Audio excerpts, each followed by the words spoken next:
للہ رب العالمین والصلاة والسلام علی رسولہ الکریم وعلی آلہ واصحابہ اجمعین اما بعد فاعوذ باللہ من الشیطان الرجیم بسم اللہ الرحمن الرحیم لقد ارسلنا رسلنا بالبینات وانزلنا معهم الکتاب والمیزان لیقوم الناس بالقسط صدق اللہ العلی العظیم۔ محترم جناب عثمان فاروق شیخ صاحب deputy general secretary Jamaat Islami Pakistan, جناب ضیاء الدین انصاری صاحب، جناب مزدوروں کے رہنما، پورے پاکستان کے مزدوروں کو متحد کرنے والے اور ان میں انقلابی جذبہ پھونکنے والے شمس الرحمان سواتی صاحب، صدر NLF پاکستان شیخ انور صاحب، اعجاز صاحب اور میرے دیگر مہمانان میں سب کا نام نہیں لے سکتا اس وقت، اور آج خاص طور پر یوم مئی کے حوالے سے منصورہ جماعت اسلامی کے ہیڈ کوارٹر میں جماعت اسلامی کے مہمانوں اور ہماری عزت بڑھانے والے محنت کشوں، میری بہنوں، میری بیٹیوں، میرے نوجوانوں، بزرگوں، السلام علیکم ورحمۃ اللہ وبرکاتہ۔ یوم مئی منایا جاتا ہے اور اس کو تقریبات کا اور خبروں کا ایک سلسلہ بنا کر وہ دن مکمل کر دیا جاتا ہے۔ آپ دیکھیں گے کہ حکومتی سطح پہ بھی شاید وزیر اعظم بھی اور وزیر محنت بھی مختلف سطحوں پر کچھ تقریبات کا انعقاد کریں گے، مزدوروں کے لیے کچھ اعلان کریں گے اور بات ختم ہو جائے گی۔ لیکن حقیقت یہ ہے کہ 25 کروڑ کی آبادی میں تقریباً 8 کروڑ سے زائد ایسے لوگ موجود ہیں جو کسی نہ کسی طور پر محنت کرتے ہیں، مزدوری کرتے ہیں۔ ان کی محنت اور مزدوری کے نتیجے میں یہ پاکستان چلتا ہے، ادارے چلتے ہیں تو معیشت کا نظام چلتا ہے۔ لیکن بدقسمتی یہ ہے کہ پاکستان ان مزدوروں کی محنت کے نتیجے میں جتنا ہونا چاہیے تھا وہ نہیں بڑھ پا، اور اس کا سبب کیا ہے؟ اس کا سبب یہ ہے کہ محنت اور پسینہ تو مزدور کا ہوتا ہے، لیکن مراعات ایک مخصوص قسم کا چھوٹا سا طبقہ اٹھاتا ہے جو سیاسی نظام پر بھی بالادست ہیں، جنہوں نے بیوروکریسی پہ بھی اپنی حکمرانی قائم کی ہوئی ہے، جو جاگیرداروں اور وڈیروں کی صورت میں ہاریوں اور مزاروں کا استحصال کرتے ہیں، اور جو ملٹری اور سول بیوروکریسی میں موجود ہو کر پورے سسٹم پہ اپنی اجارہ داری قائم کرتے ہیں۔ یہ ان لوگوں کا ایک اتحاد ہے۔ آپ نے سنا ہوگا کہ کنسورشیم کہتے ہیں، مختلف کمپنیوں کا اشتراک ہوتا ہے، یہ ان کا کنسورشیم ہے جو پاکستان کے غریبوں کے خلاف ہے، مزدوروں کے خلاف ہے، محنت کشوں کے، ہاریوں کے خلاف ہے، کسانوں کے خلاف ہے، تنخواہ دار جو لوگ مڈل کلاس لوگ ہیں ان کے خلاف ہے، اور محنت کسی کی ہوتی ہے اور فائدہ کوئی اور اٹھاتا ہے۔ آپ دیکھتے ہوں گے کہ بالعموم معاشرے میں یہ کلچر بھی موجود ہے کہ کچھ لوگ ایسے ہوتے ہیں جو حق نہیں دیتے، خیرات دینے میں ان کو اور دکھاوا کرنے میں بہت مزہ آتا ہے۔ ہم ایسے سارے لوگوں سے کہنا چاہتے ہیں، حکومت سمیت، کہ ان محنت کشوں کو ان کا حق دو، خیرات نہیں دو۔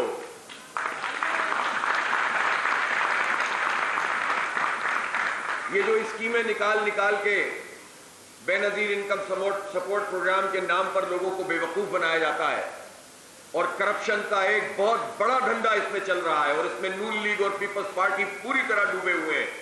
اس میں سے کتنے مزدور ہیں جن کو یہ پیسے ملتے ہیں، اور اگر یہ مل بھی جائیں گے تو کیا ان کا مسئلہ حل ہوگا؟ لیکن ہوتا یہ ہے کہ اس میں بھی مڈل مین موجود ہوتے ہیں۔ آپ سے زیادہ کون جانتا ہے، آپ سے زیادہ کون واقف ہے کہ یہ جو مڈل مین ہوتے ہیں یہ مزدوروں کے، غریبوں کے، آجیوں کے، کسانوں کے کارڈ جمع کر لیتے تھے پہلے، شناختی کارڈ، اور پھر ان کو اپنی مرضی سے پیسے دیتے تھے جو پیسے سرکار سے آتے تھے۔ پھر اسی طرح سے جب یہ ہوا کہ ان کے اکاؤنٹ پہ جائیں گے تو کتنے لوگ ہیں جو ATM چلا سکتے ہیں؟ تعلیم آپ نے دی نہیں ہے، روزگار آپ نے دیا نہیں ہے، حق آپ نے دیا نہیں ہے، اور اس کے نتیجے میں پھر وہ مافیا آتا ہے کہ جو اس سپورٹ پروگرام میں لوگوں کے نام ڈلوانے سے لے کر پیسے وصول کرنے تک اپنا کمیشن کھاتا ہے۔ یہ بے نظیر انکم سپورٹ پروگرام اس لیے لایا گیا تھا کہ یہ غربت کو مٹائے گا، لیکن پچھلے 7 سال میں غربت میں 28% اضافہ ہو گیا۔ تو یہ اس کا مطلب ہے کہ یہ پروگرام تو فلاپ ہو گیا، لیکن ہم یہ پوچھنا چاہتے ہیں کہ اس عرصے میں جو مزدوروں کی کم سے کم اجرت تھی اس پر کتنا عمل درآمد ہوا؟ اور اس موقع پر میں یہ ضرور پوچھنا چاہتا ہوں کہ زرداری صاحب، آپ کی جتنی شوگر ملیں ہیں، آپ کا اصل کام تو منی لانڈرنگ ہے اور جگہوں پہ قبضہ کر کے اونے پونے ریئل اسٹیٹ میں بلڈنگیں خریدنا ہے، لوگوں کو ڈرانا دھمکانا ہے، وہ تو آپ کا کام ہے، لیکن پھر بھی آپ کے وہ جو امنی ٹائپ کے گروپ ہیں ان کے ساتھ مل کر جو آپ دھندے کرتے ہیں، تو چلو ظاہر ہی صحیح یہ بتائیے کہ آپ کی ملوں میں، آپ کی زمینوں پر اور آپ کے ان دھندوں میں جو مزدور رجسٹرڈ ہیں ان کو کتنا حق مل رہا ہے، اور جو لوگ کام کرتے ہیں آپ کی زمینوں پر ان کا منیمم ویج کیا ہے؟ اور میں نواز شریف اور شہباز شریف اور مریم نواز سے بھی پوچھنا چاہتا ہوں کہ رمضان شوگر مل کس کی ہے؟ برادر شوگر مل کس کی ہے؟ چودھری شوگر مل کس کی ہے؟ اس شوگر مل میں کام کرنے والے ٹھیکیداری نظام کے تحت جو مزدور کام کرتے ہیں ان کی منیمم ویج کیا ہے؟ یہ حکمران طبقہ اپنے کاروبار میں بھی مزدور کو حق نہیں دیتا، یہ یہاں پر بھی امپلیمنٹ نہیں کرتا، تو یہ کیسے پاکستان کے مزدوروں کو حق دے سکتا ہے؟ اس پورے نظام کے خلاف لڑنا پڑے گا جس نظام کو چلانے والے یہ چند تھوڑے سے لوگ ہیں جنہوں نے غریبوں کا استحصال کیا ہوا ہے، مزدوروں کا استحصال کیا ہوا ہے۔ جب تک ان کو چیلنج نہیں کیا جائے گا، ان کے آگے کھڑا نہیں ہوا جائے گا اور صحیح اور جنمن لیڈرشپ میں ان کا مقابلہ نہیں کیا جائے گا، یہ آپ کا حق اسی طرح سے مارتے رہیں گے۔ میں یہ پوچھنا چاہتا ہوں کہ کل رات کو ہمارے وزیر صاحب نے 60 روپے پیٹرول کی قیمت میں اور 19 روپے سے زائد ڈیزل کی قیمت میں اضافہ کیا ہے، اور یہ جو اضافہ ہے یہ کہتے ہیں کہ مارکیٹ میں قیمتیں بڑھ گئی ہیں۔ عالمی مارکیٹ میں جب قیمتیں کم ہوئی تھی تو آپ نے کتنا کم کیا تھا؟ اور دوسری بات یہ ہے کہ اس پیٹرول کے اوپر ایک ٹیکس لگا ہوا ہے جس کا نام ہے لیوی۔ مزدوروں، محنت کشوں، تمہیں یہ بات پتہ ہونی چاہیے، اس لیے کہ یہ لیوی کیا ہے؟ یہ لیوی وہ ہے کہ جو ایسا ٹیکس ہے جس کا پیٹرول کی قیمت سے کوئی تعلق ہی نہیں ہے۔ 1 لیٹر پیٹرول جب آپ خرچ کرتے ہیں، کتنے لوگ ہیں جو آج موٹر سائیکلوں پہ یہاں پر پہنچے ہوں گے؟ کتنے لوگ ہیں جو بسوں میں آتے ہیں؟ اور جب بسوں میں آتے ہیں تو جب وہاں پر لیوی لگتی ہے اور ٹیکس لگتے ہیں تو اس کا بھگتان بھی آپ کو بھگتنا پڑتا ہے، اور قیمت جب بڑھتی ہے تو یہ جو لیوی ہے 1 لیٹر پر، یہ کل تک 160 روپے تھی، اور سارے ٹیکس ملا کر 120 125 روپے 1 لیٹر تھے۔ تو موٹر سائیکل والا وہ کون سا طبقہ ہے؟ کیا امیروں کا طبقہ ہے جو موٹر سائیکل چلاتا ہے؟ غریب لوگ چلاتے ہیں، طالب علم چلاتے ہیں، مزدور چلاتے ہیں، کسان چلاتے ہیں، سرکاری ملازم جو مختلف اداروں میں کام کرتے ہیں وہ موٹر سائیکل چلاتے ہیں۔ اس مہنگی ٹرانسپورٹ کے دور میں اپنے 3 4 5 فیملی ممبرز کو موٹر سائیکل پر بٹھا کر ادھر سے ادھر جانے والے موٹر سائیکل چلاتے ہیں، بائکیا والے موٹر سائیکل چلاتے ہیں، فوڈ سپلائی کا کام کرنے والے موٹر سائیکل چلاتے ہیں، یہ مڈل کلاس اور غریب لوگ موٹر سائیکل چلاتے ہیں۔ یہ غریب حکومت کو روزانہ اگر 1 لیٹر بھی پیٹرول خرچ کرتا ہے تو 125 روپے کا ٹیکس دیتا ہے، مہینے کا یہ کتنا بن گیا؟ اور جب ہم پوری کیلکولیشن کرتے ہیں تو پاکستان میں اس لیوی کے اوپر پیٹرول کے فی لیٹر جو پیسے چارج کیے ہوئے ہیں، اس پر جو ٹیکس ادا کیا جاتا ہے غریبوں کی طرف سے اور متوسط طبقے کی طرف سے، وہ 500 بلین روپیز 500 ارب روپے کا ہے۔ اور آپ کو یہ بات پتا ہے کہ پاکستان میں ایسے جاگیردار بھی ہیں جن کی سینکڑوں مربع زمین ہے۔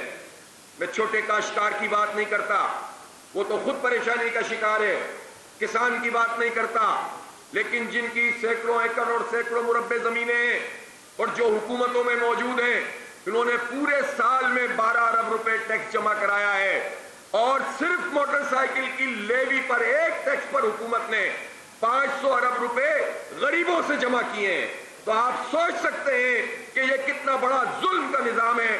اور میں آپ کے توسط سے یہ حکومت کو وارن کرنا چاہتا ہوں کہ یہ پیٹرولیم کا ٹیکس ختم کیا جائے, یہ لیوی ختم کیا جائے. ان حالات میں بھی پیٹرولیم کی قیمت 250-300 روپے سے زیادہ نہیں ہوگی, اور جیسے ہی قیمتیں کم آئیں گی تو یہ تو 200 روپے پہ جا سکتی ہے. تو پھر یہ ظلم پاکستان کے غریبوں کے ساتھ کیوں کیا جا رہا ہے؟ جاگیرداروں سے ٹیکس وصول کیوں نہیں کرتے؟ اپنے ٹیکس تم معاف کرواتے ہو, اپنے کھاتے ڈبل رکھتے ہو, اپنی شوگر ملوں کے رجسٹر 2 نہیں 3 نہیں 4 بناتے ہو, اور غریبوں کا خون چوستے ہو. یہ دوہرا نظام پاکستان میں نہیں چل سکتا.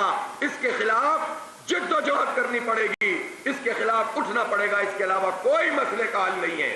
اس نظام کو چیلنج کرنا پڑے گا. اور یہ پیٹرول کی لیوی,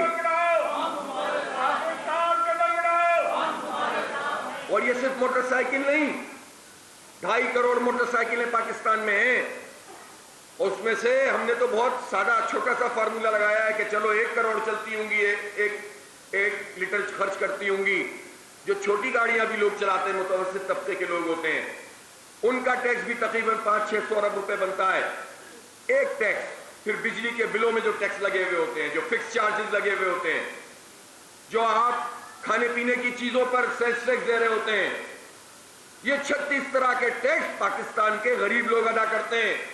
بڑے بڑے لوگ ٹیکس مار دیتے ہیں, کھا لیتے ہیں, قرضے لیتے ہیں اور معاف کر دیتے ہیں, کروا لیتے ہیں اپنی طاقت کے ذریعے سے, اور مزدور کو بنیادی حق بھی نہیں ملتا اس کی کم از کم اجرت کا.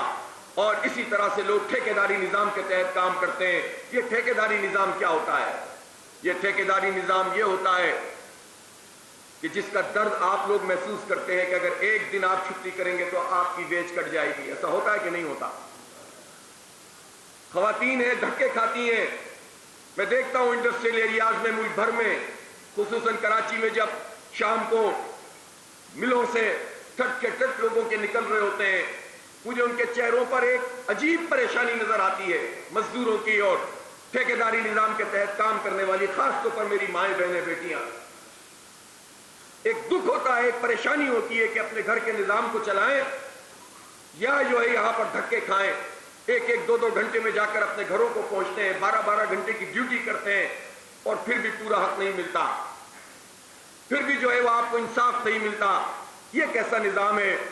تو اس کا جواب تو وزیر اعظم کو اور اس ملک کو چلانے والوں کو دینا پڑے گا کہ 79 سال میں آج تک آپ اعلان تو کرتے ہیں منیمم ویج کا, لیکن آپ 8 کروڑ مزدوروں میں سے یوں سمجھ لیں کہ 6.5 کروڑ مزدوروں کو تو اس کا حق ہی نہیں دیتے کہ وہ مزدور بھی اپنے آپ کو ڈکلیئر کر سکیں. وہ تو رجسٹرڈ ہی نہیں ہوتے, اور جو رجسٹرڈ ہوتے ہیں ان کو بھی حقوق نہیں دیے جاتے. اور جو سوشل سیکیورٹی کے اور UPI کے ادارے ہیں, کرپشن کے اڈے بنے ہوئے ہیں, کرپشن کے اڈے بنے ہوئے ہیں. اور اتنا پیچیدہ نظام ہے کہ ایک مزدور کو جب حق نہیں ملے تو وہ کہاں جائے گا؟ وہ کیس کرے گا تو وہ چلتا چلا جائے گا. لوگوں کو تعلیم دی نہیں ہے, سہولتیں دی نہیں ہیں, تو لوگ کیا کریں؟ میرے بھائیوں اور میری بہنوں, تعلیم پاکستان کے آئین کے مطابق پاکستان کے وزیر اعظم ہو, بیوروکریٹ ہو, آرمی جنرل ہو, یا رکشا چلانے والا ہو, یا ان ڈرائیو کرنے والا ہو, یا لیڈی ہیلتھ ورکر ہو, یا ریلوے کا گینگ مین ہو, یا کوئی کام کرنے والا ہو, بھٹے پہ کام کرنے والا مزدور ہو, 5 سے 16 سال کے بچے اور بچی کو فری ایجوکیشن دینا, لازمی ایجوکیشن دینا, اور معیاری ایجوکیشن دینا, اور ایک جیسی ایجوکیشن دینا, یہ حکومت کی آئینی ذمہ داری ہے. اس کا حلف اٹھاتے ہیں, یہ آئین میں لکھا ہوا ہے. لیکن مجھے بتائیں کہ کیا حال ہے اس پنجاب میں جس کی تشہیر پر اربوں روپے خرچ کیے جاتے ہیں ہمارے ٹیکسوں کے پیسوں سے. آپ موٹر سائیکل کی لیوی دیتے ہیں, وہاں مریم نواز کا اشتہار چلتا ہے. آپ جو ہے وہ دھکے کھاتے ہیں, مزدوری کرتے ہیں, کھانے پینے کی چیزوں پہ سیلز ٹیکس دیتے ہیں. مریم بی بی 11 ارب روپے کا جہاز خریدتی ہیں اور کہتی ہیں میں بہت کام کر رہی ہوں, پنجاب میں بہت کام